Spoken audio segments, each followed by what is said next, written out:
আসসালামু আলাইকুম, আমি অ্যাডভোকেট ইমরান নিয়মিত প্র্যাকটিস করছি ঢাকা জজ কোর্টে। আজকে আলোচনার বিষয় হচ্ছে ডিভোর্স হয়ে গেলে স্বামীর কাছে সন্তান থাকবে না স্ত্রীর কাছে সন্তান থাকবে, এই বিষয় নিয়ে কিন্তু অনেক প্রশ্ন আমার কাছে এসেছে। সেই জন্য আজকে আমি আপনাদের উত্তর দেওয়ার জন্য ভিডিওটি মেক করলাম। প্রিয় দর্শক, যদি ভিডিওটি আপনার কাছে ভালো লেগে থাকে, এরকম নিত্য নতুন ভিডিও পেতে চান, তাহলে অবশ্যই চ্যানেলটি সাবস্ক্রাইব করে রাখবেন নিত্য নতুন ভিডিও পাওয়ার জন্য। প্রিয় দর্শক, আমাদের সমাজে ডিভোর্সের হার বেড়ে গিয়েছে।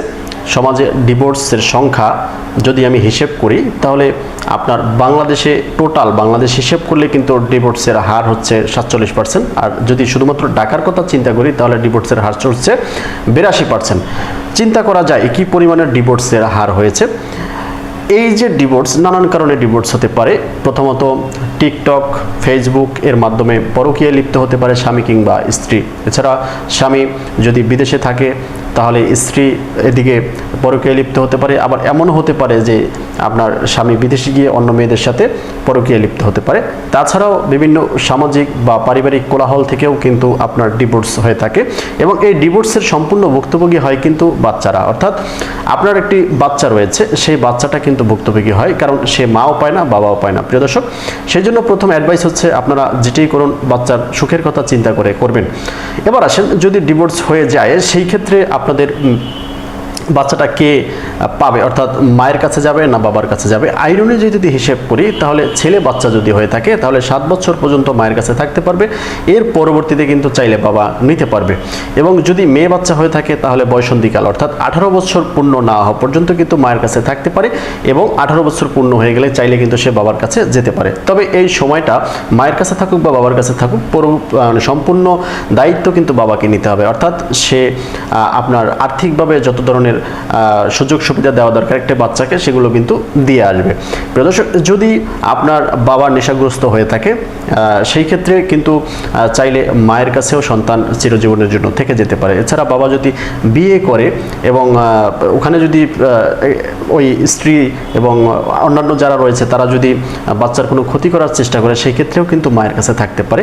এবং যদি এমনটা হয়, এই ক্ষেত্রে কিন্তু এমনও হয় যে পারিবারিক আদালতে কিন্তু মামলা করেও কিন্তু বাচ্চা নেওয়ার সুযোগ রয়েছে। সেজন্য আপনারা গার্ডিয়ানশিপের মামলা করতে পারেন।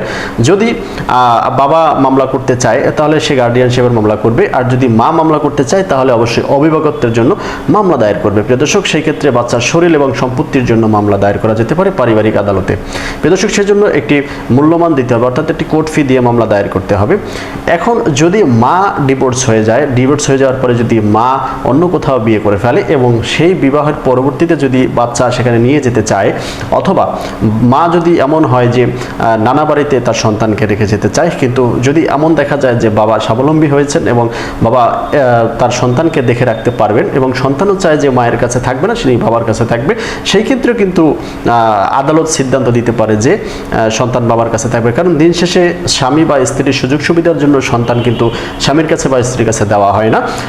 সন্তানের কোথায় ভালো হবে সেগুলো বিবেচনা করে কিন্তু আদালত স্বামী কিংবা স্ত্রীর কাছে দিয়ে থাকে। প্রিয় দর্শক, এই নিয়ে যদি আরও বিস্তারিত আপনি জানতে চান, তাহলে কিন্তু আমাদের সাথে যোগাযোগ করতে পারেন। এছাড়াও যদি আইনি কোনো প্রক্রিয়ার মাধ্যমে যেতে চান, যে আপনার সন্তানকে আপনি ফিরিয়ে নিতে চান, আপনার সন্তানকে আপনি আপনার কাছে রাখতে চান, আপনার সন্তানকে আপনি মানুষ করতে চান, এবং আপনার যে অপোজিশন রয়েছে, অর্থাৎ আপনার স্ত্রী অথবা আপনার হাজব্যান্ড, সে হয়তো নেশাগ্রস্ত অথবা সে অন্য কোথাও বিয়ে করেছে, যার কারণে বাচ্চার ক্ষতিসাধন হতে পারে, এরকম যদি কোনো সম্ভাবনা থেকে থাকে, তাহলে আপনি আইনানুগ ব্যবস্থা গ্রহণ করতে পারেন। সেজন্য আমাদের সাথে যোগাযোগ করতে পারেন। আমাদের সাথে যোগাযোগ করার জন্য অবশ্যই স্ক্রিনে দেওয়া নাম্বারে যোগাযোগ করতে হবে। ভালো লাগলে লাইক, কমেন্ট, শেয়ার করতে পারেন। পরবর্তী ভিডিও দেখার আমন্ত্রণ রইল। সেই পর্যন্ত সবাই ভালো থাকবেন, সুস্থ থাকবেন। আপনাদের সুস্বাস্থ্য কামনায় আমি অ্যাডভোকেট ইমরান। আল্লাহ হাফেজ, সালামু আলাইকুম।